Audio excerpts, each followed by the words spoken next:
अस्सलाम वालेकुम गाइस, मुझे उम्मीद है आप लोग खैरियत से होंगे, सब ठीक ठाक होंगे, ज़िंदगी को अच्छे तरीके से एंजॉय कर रहे होंगे। और welcome back with a new blog. You are watching Imran Suri from Innsbruck Austria. और आज मैं स्पेसिफिकली स्टडी अब्रॉड के टॉपिक के ऊपर बात करना चाह रहा हूँ, not even for the students, even के जो यहाँ पे जॉब के लिए आना चाह रहे हैं या बिज़नेस के लिए आना चाह रहे हैं। I will talk about on everything people need to know in the future, but one by one. और मुझे यूट्यूब के ऊपर तकरीबन 20 से ज़्यादा मैसेज वगैरह आए हुए थे और स्टूडेंट वगैरह जानना ये चाह रहे थे कि यहाँ पे जॉब की क्या सूरत हाल है स्टडीज़ के दौरान, और यहाँ पे स्टूडेंट जो कितना मैक्सिमम अर्न कर लेते हैं। और इसके अलावा मैं इनकमिंग जो ब्लॉग्स हैं उनकी एक लिस्ट जो है उनका हाईलाइट्स बताना चाह रहा हूँ आपको, जो बेसिकली जिनकी भी क्यूरी होती है, जो भी जिसके रिकॉर्डिंग होगी वो उसको वीडियो मिल जाएगी। और चीज़ें जो यहाँ पे आके फिज़िकली वो फेस करता है, जैसे कि हमने की थी, मैंने की थी, वो उससे पहले उसको आइडिया हो जाएगा कि किस तरह के यहाँ पे जो है वो किस तरह चीज़ें चल रही हैं और किस तरह उसको डिसीजन लेना चाहिए, कैसे उसका जो माइंड है उसको वो कैसे पहले प्रिपेयर करके आए, तो उसके लिए वो ज़्यादा बेनिफिशियल होगा। तो मैं उनकी जो लिस्ट है वो आपको एक दफ़ा आपके साथ शेयर कर देता हूँ। इंशाल्लाह इनकमिंग जो व्लॉग्स आ रहे हैं इंशाल्लाह वो आपके साथ शेयर करता रहूँगा। आई होप कि आपको जो भी इंफॉर्मेशन है आपको चाहिए आपको मिल जाए करेगी। और बाकी उसके अलावा भी आप जो है वो कमेंट में बता सकते हैं कि आपको किसके रिगार्डिंग ब्लॉग चाहिए, और जिन स्टूडेंट्स के ज़्यादा क्वेश्चन होंगे regarding to the specific topic they want to know about, so उसके बारे में मैं फिर लिस्ट बनाऊंगा। जिन्होंने ज़्यादा क्वेश्चंस पूछे हैं स्पेसिफिक टॉपिक के बारे में, उसके बारे में इंशाल्लाह वीडियो बना दिया करूँगा। तो उस लिस्ट के हाईलाइट्स मैं बताना चाह रहा हूँ, उसके बाद जो हमारा मेन टॉपिक उसके ऊपर हम बात करेंगे। उन लिस्ट में से जो मेन जो टॉपिक्स हैं जिसके ऊपर इंशाल्लाह इनकमिंग में बात करूँगा, उनमें ये है कि स्टूडेंट यहाँ पे स्टडीज़ के दौरान किस तरह की जॉब कर सकते हैं, which city is the best for the job and which university is the best for the studies for masters and for the bachelors। और यहाँ पर स्टडीज़ के दौरान आप किस तरह की जॉब कर सकते हैं जहाँ से ज़्यादा अर्निंग हो, आपकी स्टडी पे डिस्टर्ब ना हो, और स्टडीज़ के लिए ऑस्ट्रिया को क्यों चुनना चाहिए, वाई नॉट जर्मनी, सो इसके ऊपर भी बात करूँगा। और what are the requirements for applying for the masters and bachelors in 2026, और what is the quickest and easiest way to get appointment on VFS in Pakistan. और यहाँ पर स्टडीज़ के दौरान आप यहाँ पे साइड हसल्स कौन से कर सकते हैं। और यहाँ ऑस्ट्रिया में आप 11 महीने काम करते हैं, आपको 14 सैलरीज मिलते हैं साल में, और आपको उसके साथ साथ जो है टैक्स रिटर्न भी होता है, और इसके साथ साथ क्या बेनिफिट होते हैं इंशाल्लाह वो भी मैं बात करूँगा। तो ये थी एक हाईलाइटेड लिस्ट। तो इंशाल्लाह अभी हम स्टार्ट करते हैं जो हमारा मेन टॉपिक है कि what is the cost of living here as a student in Austria while you are studying. So let's start it. Topic के ऊपर बात शुरू करने से पहले अगर आप चैनल पे नए हैं तो चैनल को लाजमी सब्सक्राइब कर दें और जो है बेल आइकन को लाजमी प्रेस करें ताकि हर आने वाली वीडियो आपको टाइमली पहुंच सके। तो अगर हम कॉस्ट ऑफ लिविंग की बात करें एज ए स्टूडेंट यहाँ पे, तो यहाँ पे डिफरेंट तरह के जो हैं वो कॉस्ट हैं जो जिन मराहल से स्टूडेंट यहाँ पे गुजरता है। टॉपिक के ऊपर बात करने से पहले आपके पास एक होनी चाहिए कि पेंसिल, और उसके साथ साथ एक आपके पास होना चाहिए नोट पैड, ताकि जो भी इंफॉर्मेशन आपको मिले आपको वो फ़ौरन जो है ना वो लिख लेनी चाहिए ताकि इंफॉर्मेशन मिस ना हो। और अगर आप चैनल पे नए हैं तो चैनल को लाजमी सब्सक्राइब कर दें और बेल आइकन को लाजमी प्रेस करें ताकि हर आने वाली नई वीडियो आप तक लाजमी पहुंच सके। तो वीडियो को पूरा देखिएगा, डोंट स्किप इट। अगर आपके पास टाइम नहीं है तो अभी आप छोड़ दें वीडियो देखना, जब आपके पास टाइम होगा इजीली इसको बैठ के वीडियो देख लें। आपको जो है इन्फॉर्मेशन जो है वो हर तरह की इस वीडियो से नहीं, तो आपको जो भी इनकमिंग व्लॉग्स आ रहे हैं वहाँ से आपको इन्फॉर्मेशन जो आपको मिलती रहेगी। तो लेट्स स्टार्ट इट। तो यहाँ पे अगर मैं लिविंग कॉस्ट की बात करूँ एज अ स्टूडेंट, यहाँ पे क्या चीज़ें फेस करता है, तो यहाँ पे डिफरेंट तरह के अखराजात हैं जिनसे स्टूडेंट जो है वो गुजरता है। डिफरेंट तरह के मराहिल हैं जो स्टूडेंट यहाँ पे बेयर कर रहा होता है। उनमें नंबर 1 पे जो है वो है लिविंग कॉस्ट, यानी कि हम उर्दू में कह सकते हैं कि रहायश का यहाँ पे क्या खर्चा है, यहाँ पे कितना रेंट है और कितना मिनिमम आप जो है वो आपको रूम मिल जाएगा, मैक्सिमम कितना हम पे कर सकते हैं यहाँ पे। अगर हमें सस्ती वाली अकोमोडेशन ना मिले तो मैक्सिमम यहाँ पे कितनी कॉस्ट करती है। तो मैं यहाँ पे 2 सिटीज़ को कंपेयर करूँगा। One is Austrian capital state Vienna and the second one is Innsbruck where I am living right now. So दोनों में क्या डिफरेंस है रेंट्स का और ओवरऑल जो अखराजात हैं जो जिनके ऊपर मैं बात कर रहा हूँ आपको खुद ही आइडिया हो जाएगा। और बाकी जो सिटीज़ है वो इंसब्रुक से मिलती जुलती हैं, लाइक लिंस है, साल्जबुर्ग है, क्लागनफर्ड है। अगर मैं एक्सपेंसिव सिटी की बात करूँ तो Innsbruck is one of the most expensive city.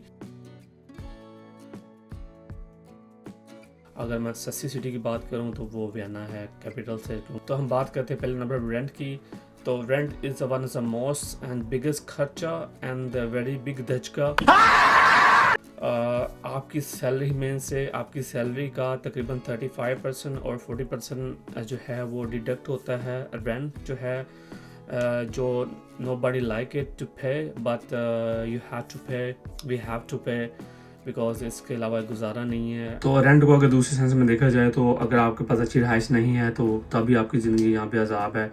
और वैसे तो आप एक चक्की में से गुजर रहे होते हैं, लेकिन आपके पास यहाँ पर अच्छी रहाइश होना भी एक बहुत बड़ी नेमत है। तो यहाँ पर जो रहाइश है वो डिपेंड करता है कि आपको किस तरह की रहाइश चाहिए। आपको सिंगल रूम चाहिए, आप लैदा रहना पसंद करते हैं, आप किसी के साथ रहना पसंद करते हैं, शेयर रूम में रहना चाहते हैं, आपको अपार्टमेंट चाहिए, आप अगर दोस्त मिलकर अपार्टमेंट ले लेते हैं that is also very best option. उसमें जो रेंट होगा वो आपका जो है डिवाइड हो जाता है। उसके अलावा बस यही 3 जो मेन बेसिक कैटेगरीज होती हैं जिनमें आप जो फॉल करते हैं कि आप किस तरह आपको लगता है, आपको अलहदा रहना चाहिए या किसी के साथ रहना चाहिए या आपको अपार्टमेंट में एज अ फैमिली के साथ रहना चाहिए। तो ये डिपेंड करता है कि आप कौन से ऑप्शन जो है चूज़ करते हैं अकॉर्डिंग टू योर बजट। और अगर बात करें शेयर रूम की वियना सिटी के अंदर तो आपको जो है मिनिमम 200 यूरो, मैक्सिमम 250 यूरो भी हो सकता है, 300 यूरो भी हो सकता है स्पेस आपको पड़ सकती है पर मंथ। और जो उसमें सिक्योरिटी होती है, डिपॉजिट होता है, वो आपका 2 से 3 रेंट आपका टोटल होता है। वो 600 हो, 800 हो, 1000 हो, वो आपके 2 या 3 रेंट होते हैं। और अगर उसको कंपेयर करें इंसब्रुक सिटी के साथ तो इंसब्रुक में जो मिनिमम जो आपको स्पेस मिलेगी यहाँ पे शेयर्ड रूम में 300 यूरो से स्टार्ट होगी। वो जो 300 यूरो है आपको सिटी से हट के मिलेगा, सिटी के अंदर नहीं मिलेगी। सिटी में जो स्टार्ट होती है मिनिमम 350 यूरो से स्टार्ट होती है अकोमोडेशन, 450 यूरोस आपको पड़ेगी पर मंथ। तो ये डिपेंड करता है कि लोकेशन कहाँ पर है, यूनिवर्सिटी के पास है या दूर है, उस हिसाब से जो है वो अकोमोडेशन जो है वो आपको मिलेगी और उस हिसाब से आपको वो कॉस्ट करेगी। तो जो है सिक्योरिटी सेम ही है, आपके 2 या 3 रेंट वो जो है रजिस्टर होने से पहले आपने डिपॉजिट करवानी होती है। उसके बाद आपको कॉन्ट्रैक्ट मिलता है, साल का कॉन्ट्रैक्ट होता है मिनिमम जो आपको मिलता है, मैक्सिमम आई डोंट नो, लेकिन जो है ना 1 साल का ही कॉन्ट्रैक्ट देते हैं आपको, लेकिन वो आगे साल के बाद आपका वो एक्सटेंड हो जाता है अगर आपकी हिस्ट्री अच्छी चल रही है तो अगर बात करें सिंगल रूम की इन वियना तो Vienna is the biggest city in Austria. So overall जो है ना आपको अकोमोडेशन वहाँ पे सस्ती मिल जाती है। बात करें अगर रेंट की, मिनिमम जो सिंगल रूम आपको पड़ता है वियना में तकरीबन 350 यूरो से प्राइस स्टार्ट होती है और उसके ऊपर 400 यूरो में भी आपको मिल जाएगा, 450 यूरो में मिल जाएगा। कुछ मेरे दोस्त हैं हाउस का ग्राउंड में रह रहे हैं और इसके अलावा आप इंटरनेट के ऊपर देख सकते हैं, लाइक आप इस लिंक के ऊपर आप सर्च कर सकते हैं हाउसिंग एनीवेयर। उसके अलावा जो है वियना बेस जो इधर भी आप सर्च कर सकते हैं, आपको अकोमोडेशन मिल जाएगी, यानी कि प्राइवेट आप सर्च कर सकते हैं। बाकी यूनिवर्सिटी की जो अकोमोडेशन है वो भी सस्ती होती है, इतनी महंगी नहीं होती। अगर आपको नहीं मिल रही होती तो फिर आपको महंगी जो लेना वो ज़रूरी होता है। उसके अलावा होम फॉर स्टूडेंट है वो भी आप सर्च कर सकते हैं वहाँ पे भी, लेकिन आपको बहुत ज़्यादा अर्ली आपको सर्च करना होगी अकोमोडेशन, क्योंकि there is a very long list, आपको काफ़ी इंतज़ार करना पड़ेगा वेटिंग लिस्ट में। उसके बाद आपको अकोमोडेशन मिलेगी, because you are not the only one you are applying for the accommodation, because there the rest of the world. Austria जो है वो ज़्यादा प्रेफर करता है जो अमेरिका से स्टूडेंट्स आ रहे होते हैं या ऑस्ट्रेलिया से या जो इनके अपने रेजिडेंट्स होते हैं लाइक फ्रॉम EU जोन, तो उनकी प्रेफरेंस जो है ज़्यादा होती है। तो आपने इन चीज़ों से बचने के लिए पहले अप्लाई करना है अकोमोडेशन को, ना कि आप ऑन द टाइम करें। जब आपके डॉक्यूमेंट्स वगैरह लीगलाइज हो रहे होते हैं, आपका प्रोसेस चल रहा होता है, आपने उससे पहले अकोमोडेशन ढूंढ के रखनी होती है ताकि ऑन द टाइम आप जो है ना आपके पास अकोमोडेशन हो, आपको किसी किस्म का मसला फेस ना करना पड़े। क्योंकि आपने RP फाइल करनी होती है, आपके पास टाइम नहीं होता, तो आपने इन चीज़ों का खास ख्याल रखना है, अकोमोडेशन पहले ढूंढ के रखनी है ताकि ऑन द टाइम आपको किसी किस्म का मसला फेस ना करना पड़े। तो ये थी जो है सिंगल रूम वियना की मैंने बात की है, सिक्योरिटी सेम ही होती है। उसके अलावा अगर इसको मैं कंपेयर करूँ इंसब्रुक सिटी के साथ, यहाँ पर जो सिंगल रूम है वो कॉस्ट करता है सिटी के अंदर तकरीबन 350 यूरो स्टार्ट होती है यहाँ पे मिनिमम प्राइस, लेकिन काफ़ी मेहनत करने के बाद, काफ़ी ढूंढने के बाद आपको ये अकोमोडेशन मिलती है। सिटी से आउटसाइड आपको अकोमोडेशन जल्दी मिल जाती है, सिंगल रूम मिल जाता है। 350 यूरो में लड़के अभी तक रह रहे हैं, इतना दूर भी नहीं है, बिल्कुल पास है, क्योंकि इनका ट्रांसपोर्ट सिस्टम बहुत ज़बरदस्त है। तो आपको किसी किस्म का मसला नहीं है आने जाने में, क्योंकि it's very convenient for the students और फॉर एवरीवन। तो आपने ये नहीं सोचना कि अगर 15 किलोमीटर या 20 किलोमीटर आप दूर रह रहे हैं सिटी से, लाइक हार्लेम रोड की बात करूँ या वाटन्स की बात करूँ, जो स्टूडेंट ऑलरेडी यहाँ पे रह रहे हैं उनको आइडिया है ये कहाँ पे एग्जिस्ट करती हैं location. It's very convenient for them to travel. Even के स्टूडेंट्स, मेरे दोस्त भी यहाँ पे हैं, वो यहाँ पे रह रहे हैं, सिटी से हट के रह रहे हैं और 2 साल से रह रहे हैं, लेकिन वो they feel very comfortable and they like to live there. बात की थी मैंने रेंट की, 350 यूरो से सिंगल रूम स्टार्ट होता है और मैक्सिमम जो है उसकी कोई लिमिट नहीं है। 550 भी हो सकता है, 600 यूरो भी हो सकता है। वो डिपेंड करता है कि कितने स्क्वायर मीटर के अंदर रूम है, कहाँ पर लोकेशन है, रूम की कंडीशन किस तरह की है, कितना खूबसूरत है, यूनिवर्सिटी के कितना पास है, क्योंकि यूनिवर्सिटी के पास जितनी भी अकोमोडेशन होंगी वो दैट आर वेरी एक्सपेंसिव। तो सिटी के अंदर कोशिश सबकी यही होती है कि यूनिवर्सिटी के पास अकोमोडेशन हो और मार्केट पास हो, और that's why this is very demanded here. तो अगर हम बात करें नंबर 3 यानी अपार्टमेंट की, फ्लैट की, यहाँ पे कितने का पड़ता है वियना के अंदर, मतलब कितने तक मिल जाता है आपको, वो भी डिपेंड करता है कि आप उसको कहाँ ढूंढते हैं, कहाँ पर आपको सस्ता मिलेगा, कहाँ पर महंगा मिलेगा। लेकिन एवरेज जो है वो 850 यूरो से आपको जो है वो मिल जाता है अपार्टमेंट, जिसके अंदर 2 रूम होते हैं। आप उसके अंदर आप अपने आप को एडजस्ट कर सकते हैं। अगर आप 2 यार हैं, 3 भी रह सकते हैं, 4 भी रह सकते हैं, उस हिसाब से जो आपका रेंट है वो मिनिमाइज हो जाएगा। तो अगर इसको कंपेयर करें इंसब्रुक सिटी के साथ, तो मिनिमम जो है यहाँ पर आपको फ्लैट पड़ेगा 1000 यूरो से स्टार्ट होता है और इट कैन बी 1200 यूरोस और मैक्सिमम है वो, उसकी कोई लिमिट नहीं है। लेकिन एवरेज जो प्राइस है, जो रेंट चल रहा है, वो तकरीबन 1300 1400 यूरो जो है वो आपको कॉस्ट करता है यहाँ पे। अब वो भी डिपेंड करता है कि कौन सी लोकेशन के ऊपर है और उसके अंदर क्या मसले मसाइल है, उसके अंदर क्या फैसिलिटीज़ है, उसके अकॉर्डिंग भी चीज़ें डिपेंड करती हैं। उसके अंदर बिजली जो है वो इंक्लूड होती है, इंक्लूसिव होती है या एक्सक्लूडेड होती है। तो और उसके बाद जो है उसमें हर चीज़ जो है आपने अपने एंड पे बेयर करनी होती है। लाइक उसमें आपका वीलान, आपका इंटरनेट, पानी का जो बिल है, इलेक्ट्रिसिटी का बिल है, वो उसी के अंदर चीज़ें जो है ना वो आपने खुद ही पे करनी होंगी। अब ये भी तरह तरह के अपार्टमेंट्स हैं, वो डिपेंड करता है कि आप कौन सा चूज़ कर रहे हैं और किस जगह पे चूज़ कर रहे हैं, कितने स्क्वायर मीटर के अंदर वो है अपार्टमेंट। तो उस हिसाब से वो फिर आपको कॉस्ट करेगा। बाकी जो सिटीज़ हैं ऑस्ट्रिया में, लाइक लिंज और जो क्लैगनफर्ट है, साल्जबर्ग है, मिलते जुलती प्राइस है, इतना कोई ख़ास फ़र्क नहीं है। You can search online. और उसके अलावा one of the most second important जो खर्चा आता है वो यूनिवर्सिटी की फ़ीस होती है। बैचलर की जो फ़ीस है पर सेमेस्टर 350 यूरोज़ है, 750 यूरो फॉर द मास्टर्स। तो आपने हर सेमेस्टर वो पे करनी है और वो भी आपने एज अ जो पहली फ़ीस है वो आपने अपने साथ लेके आनी है एज अ बैकअप। और उसके बाद क्योंकि आपने कैलकुलेट कर लेनी है कि यूनिवर्सिटी की जो फ़ीस है बैचलर्स की और मास्टर्स की आपको पर मंथ कितनी कॉस्ट करती है। तो आपकी जो जॉब की जो सैलरी आएगी उसको उसके साथ आपने कंपेयर करना है कि आपने पर मंथ कितनी अमाउंट सेव करनी है। तो 6 महीने के बाद आप फीस जो है वो दे पाएंगे। उसके बाद नंबर 3 पे जो आती है वो आपकी इंश्योरेंस फ़ीस है, जो आपने लाजमी देनी है। आपके पास जॉब ना हो, आपने वो देनी है, जॉब हो तो वो कंपनी पे करेगी।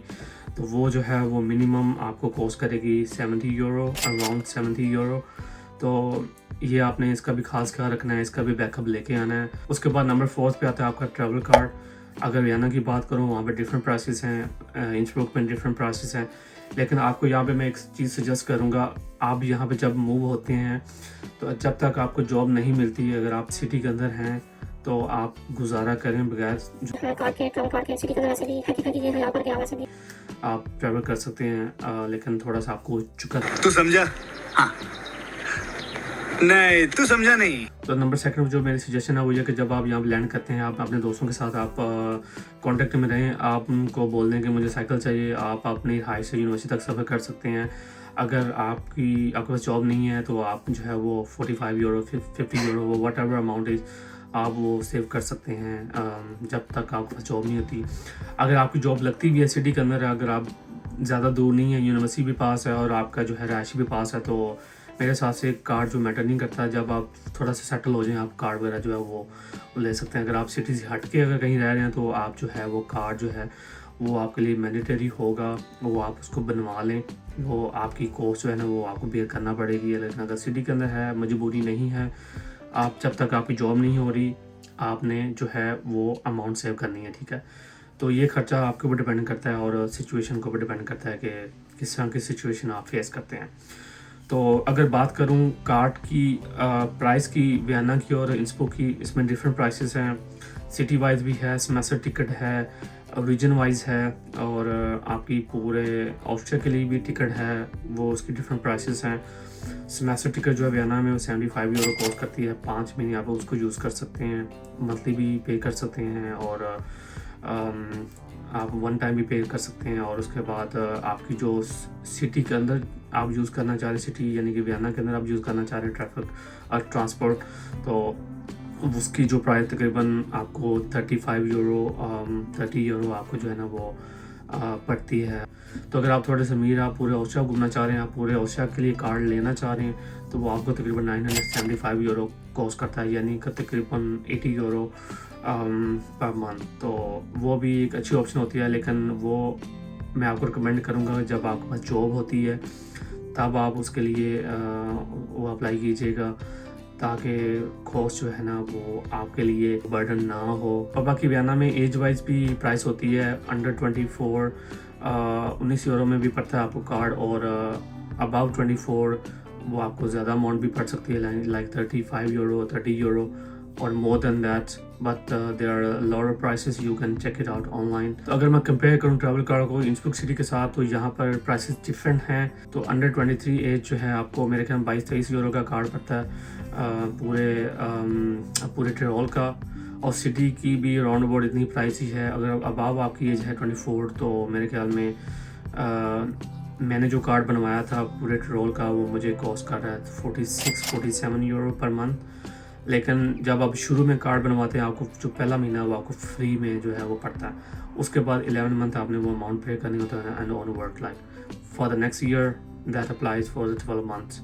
और अगर आपने पूरे ऑस्ट्रेलिया के लिए ट्रैवल कार्ड लेना है तो वो आपको तकरीबन 950 यूरो के अराउंड अबाउट आपको वो जो है वो कॉस्ट करेगा पर ईयर। और बाकी शहरों की लाइक लिंज है, साल्सबर्ग है, क्लार्कनफर्ट है, उनकी जो ट्रैवल जो कार्ड की प्राइस है वो डिफरेंट होंगी, मुझे उनके बारे में आइडिया नहीं है। You can search online, you will get information about it.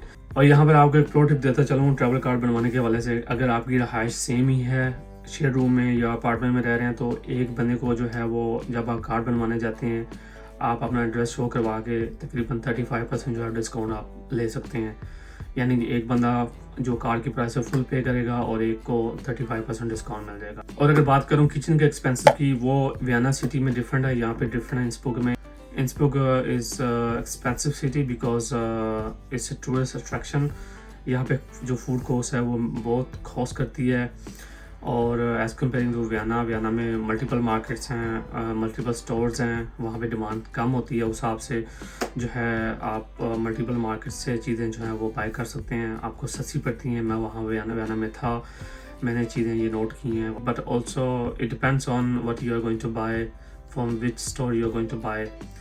I will recommend कि अगर आप इंस्ब्रुक में पहुँचते हैं तो हॉफर जो है one of the cheapest store और मार्केट, आपको यहाँ से चीज़ें सस्ती मिलेंगी एज़ कम्पेयर टू स्पार और बिल्ला स्टोर, और मेट्रो भी है। और बाकी रही बात हलाल मीट की, वो वियना में सस्ता है, वियना में बहुत बड़ी मार्केट्स हैं एज़ कम्पेयर टू इंस्ब्रुक में 4-5 मार्केट्स हैं और बहुत ज़्यादा डिमांड होती है यहाँ पर। और बकरे और गाय का गोश्त इंस्ब्रुक में वो भी बहुत कॉस्ट करता है 15 euro 20 euro as compare to Vienna में तकरीबन 11-12 यूरो में आपको वो 13 यूरो में किलोग्राम 1 किलोग्राम पड़ेगा। तो Vienna is more cheaper than Innsbruck, always expensive. तो ओवरऑल किचन के एक्सपेंसिव अगर मैं कैलकुलेट करूँ चाहे वियना में चाहे इंस्ब्रुक में, वो एवरेज जो है ना 70 यूरो 80 यूरो, उसमें वो ये लग्जरी में नहीं आएगा, इसमें आपका गुजारा होएगा। और उसके अलावा छोटे मोटे अखराजात हैं जैसे कि मोबाइल का पैकेज और सिम वगैरह, शुरू में आपको 15 यूरो में इंक्लूसिव पैकेज और सिम आपको पड़ेगा, और उसके अलावा नॉर्मली आपको 10-11 यूरो में 12 यूरो में आपको मंथली पैकेज मिल जाता है, चाहे वो कौन सी कंपनी भी हो। और इसके अलावा भी छोटे मोटे अनइम्पोर्टेंट अखराजात होते हैं, जैसे कि हेयर ट्रिमिंग करवाना, वो भी आपके ऊपर डिपेंड करता है कि आप कब करवाना चाह रहे हैं, पॉकेट को कैसे देखना है आपने। रिकमेंडेशन यही होगी कि मशीन जो है हेयर कटिंग जो ट्रिमर होता है आप साथ लेके आइएगा, so you can save a lot of money. और यूनिवर्सिटी में भी थोड़े बहुत अखराजात हो सकते हैं, लाइक बाइंग अ बुक और नोट्स और काइंड ऑफ स्टफ। सो छोटे मोटे अखराजात हैं, ये ज़रूरी नहीं होते, ये आप मैनेज कर सकते हैं। तो इन सब एक्सपेंस अगर मैं टोटल करूँ इंस्ब्रुक और वियना, तो अगर वियना की बात करूँ तो एवरेज मिनिमम जो है वो कॉस्ट करेगा 450 Euros, can be 500 Euros, it depends on आपको कितना सस्ता रूम मिलता है, कितना महंगा मिलता है, उसके अकॉर्डिंगली मैंने एवरेज जो है कॉस्ट बताई आपको 450 यूरोस और 500 यूरोस पर month as compare to Innsbruck, because Innsbruck is way more expensive. तो मिनिमम जो इंस्ब्रुक में आपको कॉस्ट करेगा पर मंथ तकरीबन 450 यूरो से लेकर एवरेज जो है तकरीबन 650 यूरोस आपको कॉस्ट करेगा। कम नहीं हो सकता, ज़्यादा हो सकता है। 600 Euros maximum and 550 Euros is average amount. So it also depends on where you find your accommodation, how much you spend there, और किचन के ऊपर आप कितना स्पेंड करना चाह रहे हैं। तो एवरेज जो है ना, जो आपका एक्सपेंस है वो 600 यूरोस और 550 यूरोस आपको कॉस्ट करेगा। और अगर मैं बात करूँ बाकी सिटीज़ की, लाइक लीन्स है, साल्जबर्ग है, ग्रास है, क्लैकेनफर्ड, that are maybe they are different from the Innsbruck and Vienna. They are also like you can imagine, मतलब मैंने जो एस्टिमेट लगाया ना वो सिटी तकरीबन इंस्ब्रुक से थोड़ा बहुत लेस कॉस्ट करेंगे, लाइक 50 यूरो आप कह सकते हैं लेस होगा, 70 यूरो। तो ये भी आपने माइंड में रखना है कि कितना जो है ना वो एक्सपेंस हो सकता है। तो ये थी टोटल कैलकुलेशन, मतलब ओवरऑल मैंने इसको कैलकुलेट किया है एक नॉर्मल वे के अंदर रह के। उसमें हाई फाइव नहीं मैंने आपको बताया, ना आपको लोएस्ट बताया, एवरेज अमाउंट बताई है कि इतना जो है ना आपके जहन में अमाउंट होनी चाहिए, उस हिसाब से आपने बैकअप करके आना है। So at the end of the video जो मैंने आपको मेन अखराजात बताए उसके साथ साथ तो वन ऑफ द मोस्ट जो चीज़ है इम्पोर्टेंट जो है वो ये है कि आपने अपने पास कम से कम 2 मंथ का जो है आप बैकअप लेके आना चाहिए आपको, एज़ पर माई एक्सपीरियंस। क्योंकि यहाँ पर श्योरिटी नहीं है कि आपको जब आप पहुँचेंगे आपको जॉब मिल जाएगी। अगर जॉब मिलती भी है तो आपको तकरीबन स्ट्रगल बहुत करनी पड़ती है। यहाँ पर तकरीबन 1-आधा महीना आपको जलील होना पड़ता है, आपको भागना पड़ेगा, जॉब देखनी पड़ेगी। तो मिनिमम 1 महीना, मैक्सिमम 2 महीने, in some cases can be more than 2 months कि आपको जॉब ना मिले। तो आपने बैकअप जो है इतना लाजमी लेके आना ताकि आपको किसी से मांगने ना पड़े, आप नेगेटिविटी में ना जाएं, और जो है आपका जो मेंटली आप जो है वो डिस्टर्ब ना हो, आप जो है फैमिली को परेशान ना करें। तो इस सूरत में आप अपने साथ जो है ना वो बैकअप लाजमी लेके आएँ ताकि इन अनएक्सपेक्टेड सिचुएशन और emergency you can use that money. तो यही मेरी आपको सजेशन है और यही इस वीडियो का मकसद था बनाने का, ताकि इंफॉर्मेशन आपको डिलीवर कर सकूं। So this was all about today. I hope you get all information from this video. If you like this video please like and subscribe and also share to your friends who need it. So इंशाल्लाह मिलेंगे अगली video में, तब तक के लिए अल्लाह हाफिज़, अपना ख्याल रखिएगा, बाय।